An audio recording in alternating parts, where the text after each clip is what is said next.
Hey students, this is your e-learning slides lecture for today's lesson on how China started to resist the imperialism that was happening around the world.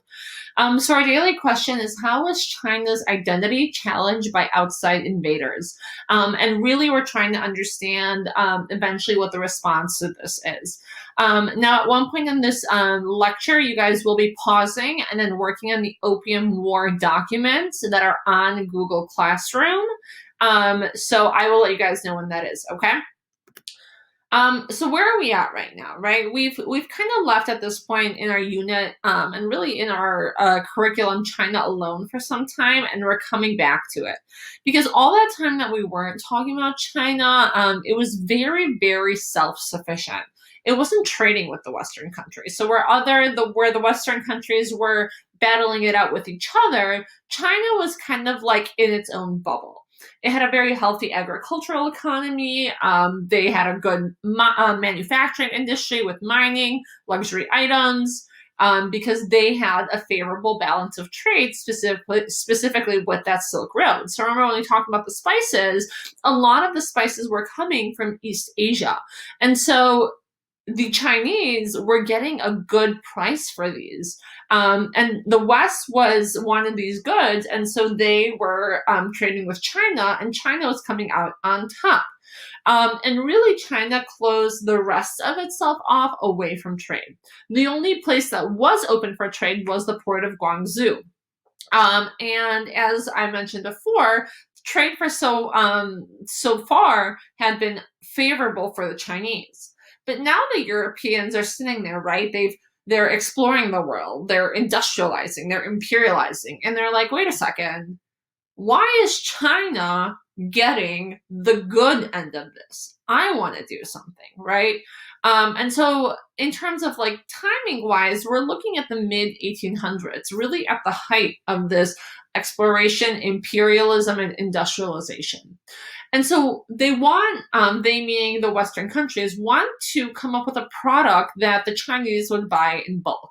So the British began smuggling in an extremely addictive drug, or opium, into China.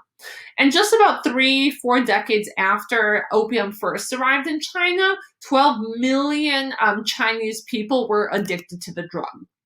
And so at this point, I want you guys to pause the video and work on the Opium War documents assignment in which you annotate and answer some questions about the Opium Wars, okay?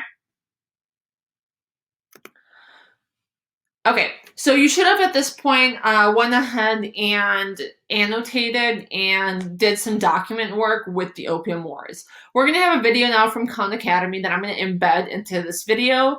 So that's why this video will be just a tad longer, okay? This is a map of East Asia in the 19th century, and you can already see significant imperial control by Western European powers. You have the British East India Company in India. You have the French initially getting a foothold in Southeast Vietnam in this orange area, but eventually they will take over this entire region that will become one day Vietnam, Laos, and Cambodia. You have the Dutch in Indonesia, and you have the Spanish in the Philippines. But what we're going to focus on in this video is the European, and in particular the British attempt to open up the Chinese markets to British trade. China at the time under the control of the Qing dynasty. Well before this period, Chinese products were in demand in Europe, in particular Chinese porcelain and Chinese silk. Unfortunate for the Europeans, the Chinese did not have a lot of demand for European products, and so you had a balance of trade problem. These products would be exported from China into Europe, and you would have hard silver currency going to China. And so the imperial powers, especially the British, were looking for a solution. And they eventually found that opium grown in India, which is a highly addictive drug, it's the core constituent of heroin and morphine, could be addictive to the Chinese people and maybe could help solve this balance of trade problem, that silver could then flow outside of China. Well, you can imagine the Chinese government, the Qing dynasty, had no interest in opium coming into China. It was destructive to their society. It was an addictive drug. But in 1839, the British decide to force the issue, and you have what will be known as the First Opium War. This is a picture of the Second Battle of Chuen Pi. You see the British vessel Nemesis, which is actually owned by a company, the British East India Company, destroying Chinese junk ships. And because of this show of force and this military superiority, they were able to win the First Opium War and extract major concessions from Qing China. The Chinese had to open up 5 ports to trade with the British. They had to give the island of Hong Kong to the British indefinitely, and the British would keep control of it all the way until the end of the 20th century. The Chinese had to pay for opium that they destroyed. They had to give reparations to the British to pay for the costs of the war. Now, to add insult to injury, the British were not satisfied. And in 1856, you have the Second Opium War, where they tried to extract even more concessions from China, after which opium is legalized, the whole time opium flooding into the country and really undermining the social fabric of society.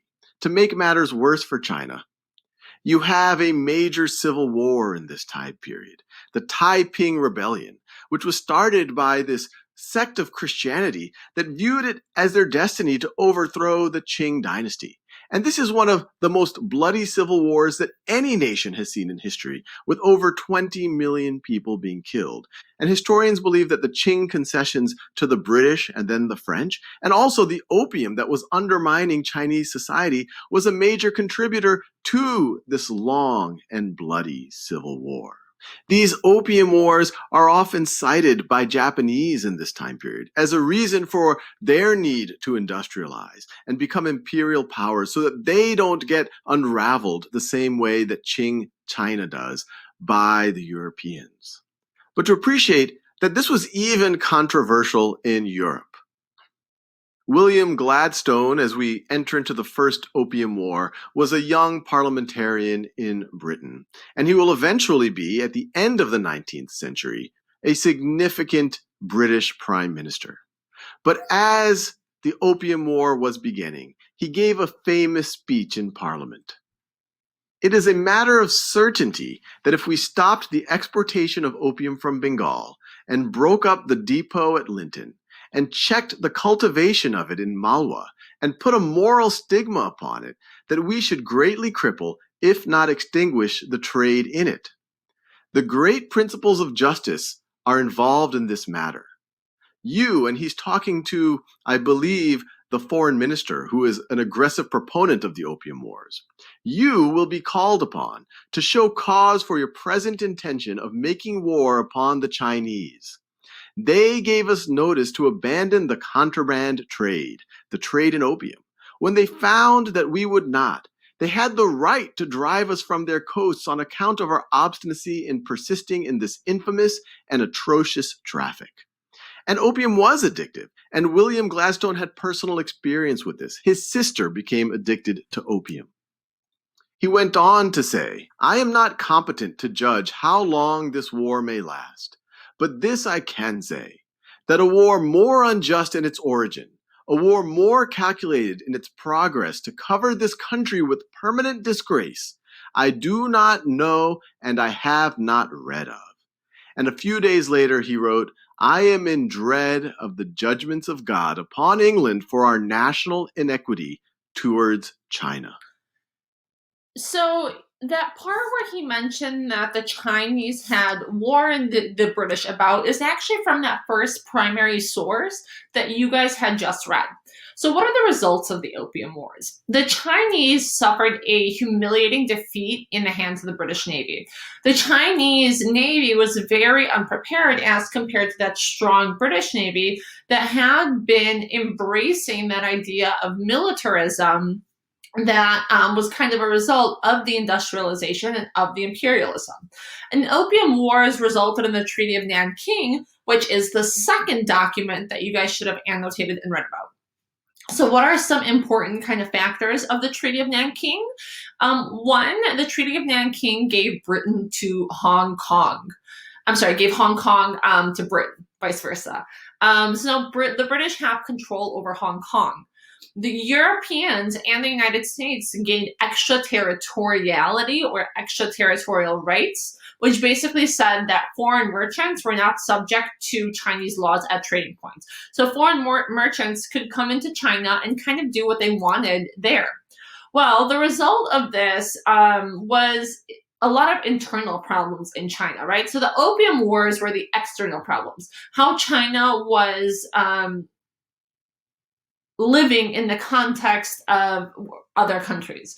Well, what's the internal problem? So China witnessed a very large population boom, which resulted in widespread hunger. Opium addiction was spreading, and so the Chinese began to rebel against the Qing dynasty, which at that point had the mandate of heaven. And this results in the Taiping Rebellion, which you guys should have read about in chapter 28, section 1. The Taiping Rebellion was kind of this result to a promise that China can become wealthy and no one would live in poverty again. And so the Taiping Rebellion tried to rebel against the Qing dynasty.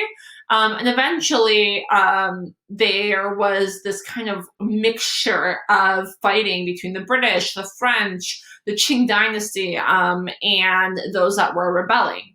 And so as a result of the Taiping Rebellion, the army took over Nanking and made it their capital. And so you see that there's both external and internal problems happening. I think this is a really good video to kind of show how widespread the Taiping Rebellion was. It's relatively short.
So you can see as a result of the Taiping Rebellion, the Taiping rebels were able to capture a pretty large chunk of China.